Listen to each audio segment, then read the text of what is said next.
तेरी मेरी कहानियाँ से सभी अपडेट पाने के लिए बेल आइकन दबाएं। आज की कहानी है जिज्ञासा, एक अनाम रिश्ता। अर्चना को यहाँ आए हुए लगभग 15 दिन हो गए हैं। बड़ी शांत और सुंदर कॉलोनी है। बड़े बड़े सुंदर घर, हरे भरे पेड़, ना बिना वजह का कोलाहल, ना ही गाड़ियों का शोर। उनके पति की इतने वर्षों की नौकरी में यह पहली जगह है जो उन्हें पसंद आई है। अब तो बस साल भर के अंदर वह रिटायर होने वाले हैं। उनकी यह आखिरी पोस्टिंग है। हमेशा से अर्चना अपने लिए एक ऐसा घर चाहती थी जहां सुकून और शांति हो, पर निरंतर पति के होते तबादलों के कारण अभी तक वह अपने सपनों का घर नहीं बना पाई है। पर इस जगह को देखकर ऐसा लगता है जैसे यहीं बस जाए। उनके 2 बच्चे हैं। बेटी परिवार सहित विदेश जाकर बस गई है।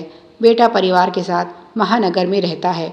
वहाँ का शोर और भाग दौड़ भरी जिंदगी अर्चना जी को कभी रास नहीं आई। उन्हें वहाँ एक अजीब सी घुटन महसूस होती है।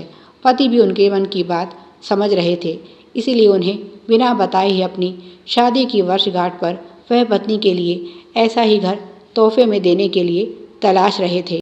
उनकी छत से अक्सर ही वह सामने वाले घर में एक बुजुर्ग को देखती है। उम्र यही कोई 80 वर्ष के आसपास होगी। छोटा कद और दुबला पतला शरीर। अक्सर ही वह अपने बगीचे में अपने पेड़ पौधों के साथ नजर आते हैं। पर आश्चर्य, इतने बड़े घर में अभी तक उन्होंने किसी दूसरे व्यक्ति को नहीं देखा है। अर्चना जी मन ही मन अंदाज़ा लगाती हैं, शायद इनके बच्चे यहाँ नहीं रहते। फिर इस उम्र में इनकी देखभाल कौन करता है? कोई नौकर भी दिखाई नहीं देता।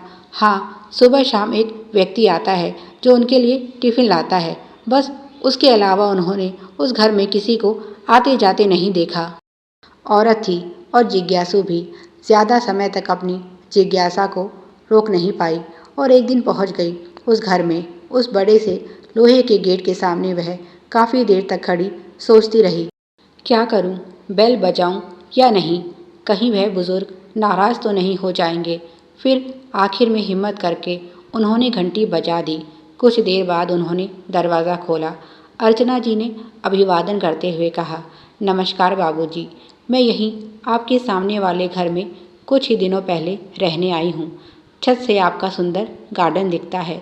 बहुत अच्छे से संभाल करते हैं आप इसकी। क्या आप मुझे उसमें से कुछ धनिया पत्ती दे सकते हैं? उस बुजुर्ग ने उन्हें अजीब नज़रों से देखा तो उन्हें खुद ही अपनी कही बात पर गुस्सा आ गया। उन्हें कहने को कुछ और नहीं मिला था, पर फिर भी वह बुजुर्ग बोले, आइए अंदर आ जाइए। अंदर से तो वह घर और भी सुंदर लग रहा था। उन्होंने इशारा किया कि जाओ और धनिया ले लो। सकुचाती हुई अर्चना ने कुछ पत्तियां तोड़ी, फिर धन्यवाद कहा और आखिर में वह भी पूछ लिया जिसके लिए यहाँ आई थी, बाबूजी, आप यहाँ अकेले रहते हैं? मेरा मतलब है, इतने बड़े घर में रहते हुए आपको डर भी नहीं लगता? उसकी यह बात सुनकर वह बुजुर्ग हंसने लगा। उनकी हंसी में पीड़ा और क्रोध दोनों थे। उन्होंने सामने रखी कुर्सियों की तरफ इशारा किया और बोले, चलो उधर बैठते हैं। मैं जानता हूँ तुम यहाँ धनिया पत्ती लेने तो नहीं आई। उनकी बात सुनकर अर्चना जी की आंखें शर्म से झुक गई। लगा जैसे उनकी चोरी पकड़ी गई है। उन्होंने अर्चना की आंखों में आंखें डालकर पूछा, क्या जानना चाहती हो? यही कि मैं यहाँ इस घर में अकेला भूत की तरह क्यों घूमता रहता हूँ। अर्चना बिल्कुल चुप हो गई। एक बार उसे लगा जैसे उसने यहाँ आकर बहुत बड़ी गलती कर दी है।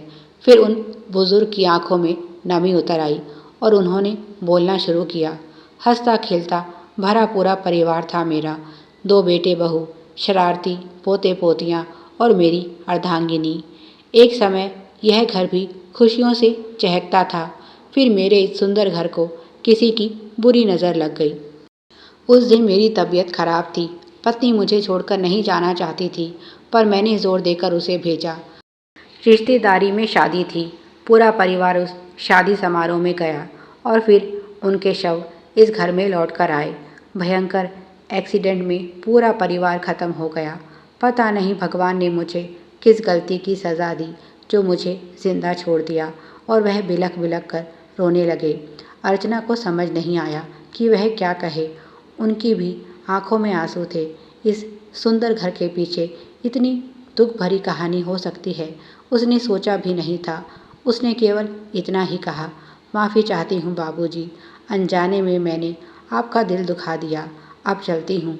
और वह उठ खड़ी हुई। बुजुर्ग भी उठ गए और उनके सर पर हाथ रखते हुए बोले, बेटी आती रहा करो, वर्षों बाद कोई यहाँ मुझसे मिलने आया है, नहीं तो इस अकेले घर में मैं तो भूल ही गया था कि मैं भी अभी जिंदा हूँ। उनका यह प्यार देखकर अर्चना को अपने पिताजी याद आ गए। अगर आज वे जिंदा होते तो शायद ऐसे ही दिखते। वह बहुत छोटी थी, पिताजी की केवल कुछ धुंधली यादें याद हैं। इसी तरह एक भयंकर एक्सीडेंट में वह भी अपने परिवार को छोड़कर चले गए थे। अर्चना ने आंसू पोंछे और बोली, आपने मुझे बेटी कहा है, बेटी का फर्ज तो निभाना पड़ेगा। उसने अधिकार के साथ कहा। रात को पति के सामने सब बताया तो उन्होंने डांट लगाई, ऐसे दूसरों के मामले में दखल अंदाजी नहीं करते। अर्चना अर्चना बोली, बेचारे बुजुर्ग अकेले रहते हैं, अगर मेरे साथ थोड़ी बातचीत करके उन्हें अच्छा लगता है तो इसमें क्या बुराई है। पतिदेव बोले, मेरे मना करने से कौन सा तुम मान जाओगी, करोगी तो वही जो तुम्हें अच्छा लगेगा। और उस दिन के बाद से अर्चना ने उनके खाने पीने की जिम्मेदारी खुद पर ले ली। छुट्टियों में जब बच्चे मिलने आए तो उन्हें भी उस बुजुर्ग से मिलवाया। उन्होंने बहुत आग्रह करके बच्चों के रहने की व्यवस्था अपने घर में करवाई और 10-15 दिनों के लिए वह घर फिर से हंसी खुशी से भर गया। उस बुजुर्ग ने अर्चना से कहा, बेटी तुमने मुझे इन कुछ दिनों में जिंदगी भर की खुशियाँ दे दी हैं, मैं तुम्हारा बहुत आभारी हूँ। उन्होंने अर्चना को ना जाने कितने आशीर्वाद दे डाले।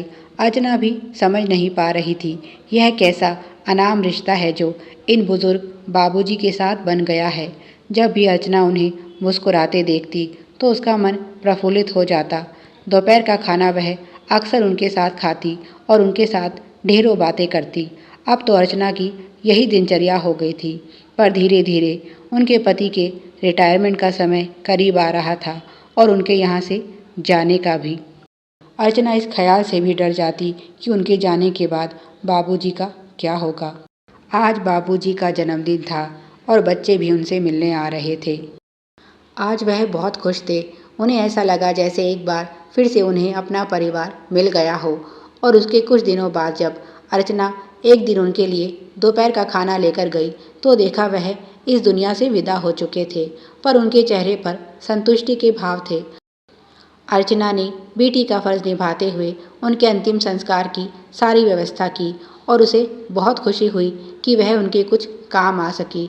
जाने से पहले वह बुजुर्ग अपना यह घर अर्चना के नाम कर गए थे ताकि उनके जाने के बाद भी उनका यह घर खुशियों से महकता रहे और उस पर लगा मनुष्यत का दाग हमेशा के लिए धुल जाए। प्यारे दर्शकों, आप सभी की सुविधा के लिए चैनल पर सैकड़ों कहानियाँ विभिन्न प्लेलिस्ट के रूप में उपलब्ध हैं। उन्हें भी पढ़ें और अपना प्यार दें। धन्यवाद। Please like, share and subscribe. Thanks for watching.